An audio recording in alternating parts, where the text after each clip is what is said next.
If you hate Israel for no reason, then close this video, cause today I'm about to tell you about my life.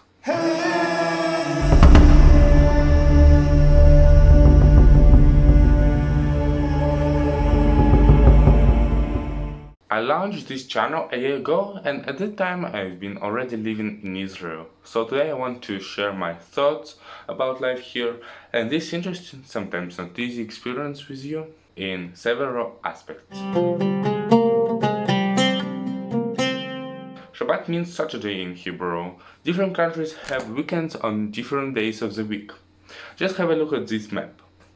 You see, Europe, America and Australia have weekends on Saturday and Sunday. In Israel the weekend day is Saturday, and for many people Friday is a weekend as well. In Israel Saturday is a weekend because of some religious reasons. Sometimes it's funny. I'm already on the weekend while my friends from different countries are at school. But of course, the reason I want to talk about it is different. According to the scriptures, religious Jews are prohibited from working on the Shabbat. Okay, they can work. But why nothing works? There are a lot of non-religious people in Israel. So if you don't have a car or driver's license to rent a car, you can just walk around your home. Well, or try to find Saturday transport, which is very scarce.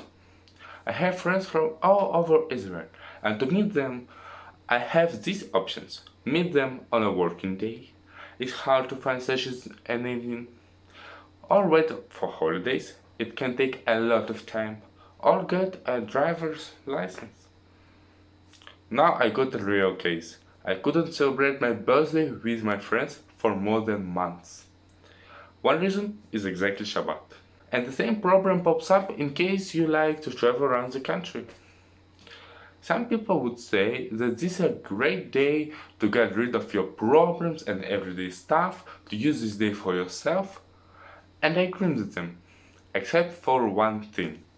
Except for freedom. See, I consider that the freedom is a major thing humans have a right to have.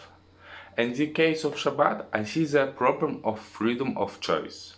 A choice, how do you want to spend your own weekend? Whether you want to go to the forest, or to the mall, or lie all day on the sofa, or whatever. It's your right to choose what to do, and nobody has a right to confine you. But this is just my opinion, my vision of this situation.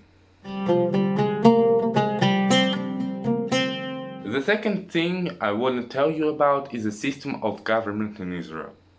I'd rather call it a democracy. Well, except for freedom of choice, which I told you about some seconds before. A good example of democracy is protest against judicial reform in 2023. According to the BBC, about 500,000 people took part in the rally on March 11, making it the largest protest in the country's history. So, people who didn't want this reform just went out to the streets and said, if you live somewhere in Europe, for instance, then it may sound weird to you. What is so unique to be able to go out to the streets against something the government does? Or what is interesting is that there are free media telling anything they want without censorship. But actually this is crucial for the country. And I'm a guy from a country with no democracy, very happy to live in this system. I mean, it's very cool that I can say anything that I want. I can say that I hate Netanyahu or anyone else in the government, for example, and they can't arrest me just because of my position. Well, democracy in Israel is not as complete as in other countries. There are things to improve. But anyway, I think I'm lucky that I can live in such a system. I got lots of questions about the Israeli system of education, so I raise only a few of them here. Currently, I'm in Tichon, a high school in Israel. Here in Israel, the length of a high school is 3 years. 10th, 11th and 12th grades. At the beginning of 10th grade, students choose Magamot, a learning trend. That's what they're interested in and what they want to do in adulthood. Different schools have different choices of magamot, such as informatics, physics, chemistry, biology, art, cinema, diplomacy, etc. But anyway, you must choose at least one magama, the more the better. In all this, I don't get why choosing is happening so late, in 10th grade. Turns out during 9 years, you just wasted your time at school and then you have to work hard to graduate at the 12th grade. Why? It is so impossible to distribute the material for 12 school years. One of my magama is informatics. And the best thing here is that the Pagrut, the major exam for school students, is written on paper. Yes, you should write your code on a list of paper with a pencil. Hold on, are we still in the 20th century? In real life, programmers code on paper as well? If you have any thoughts about why it happens this way, tell me please in the comments below, because I absolutely don't get it. One more issue of school is the level of education. I'd rather call it very low. Most of the things, except for Hebrew of course, that we learn now, I've learned in 6th, 7th and 8th grades. Amazing. That's one of the reasons why I'm often bored at school. I have nothing to do in the following lessons. Math, informatics are too easy. Tanakh, religious book of Judaism, literature, history and financial literacy, for example, are just too boring. You don't need to use your mind to achieve success. And here is another problem. There are too many classes. I have 50 classes per week. To be honest, every week there are 47 or 48 lessons. They sometimes are cancelled and usually I skip some of them for reasons, but anyway, that's too much. And my sister has 58 classes per week. Just imagine, one day per week she has to be at school from 9 a.m. till 6 p.m. And it would be another story if lessons were productive. But the truth is that the same learning material could be learned in much faster, and as a result, we just waste our time in many classes. That's terrible. Also, I don't like the system of Bakrut, a major school exam. But if I tell you about it more, the video will be endless. Perhaps it makes sense to make another video specifically about school education. אני הייתי אומר שאני יודע עברית מספיק טוב. Thanks to my previous teacher Rosa. Here you can check out an interview with her.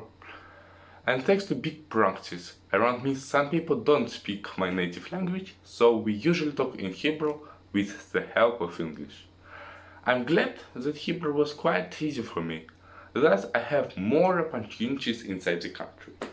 Of course there are interesting and sometimes weird things in language, at least they are written from right to left, using their unique letters. Here's an alphabet. Sometimes it creates issues. For instance, copying a text with numbers. In Hebrew, usual digits are used, so it happens that you're copying from right to left and then a number appears and it goes crazy. Or funny one, copy-paste can reverse a text. But those are just some inconveniences easy to overcome. There's another thing that brings difficulties to new immigrants. As you may have heard, about half of the vowels aren't written. For instance, Melech means a king in Hebrew is written only by 3 letters, M, L and H. But we hear 5 letters, M, E, R, E, H. And this isn't the worst case. Actually, sometime afterward, it's possible to find out some logic and read unknown words the right way. But at first, it scares.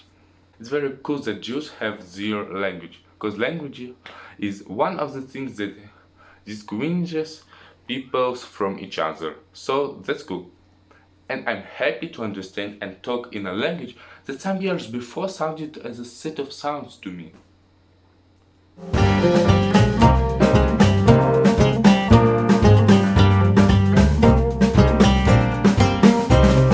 Here I should make some conclusions. I don't know what to say. I don't know everything you heard. There's just some things that appears in my life very very usual, and I can't run away from them. Like how I can run away from Shabbat. To not see this, I like just sitting and learning something, or then just walking around my home. But I don't like it. It's no, I told you. So if you live in Israel, then tell me about these facts. What do you think about it? And if you're not in Israel, so also you can share what you think about all this. I read everything and it's really interesting for me. And I hope it was interesting video for you, and see you later. Bye.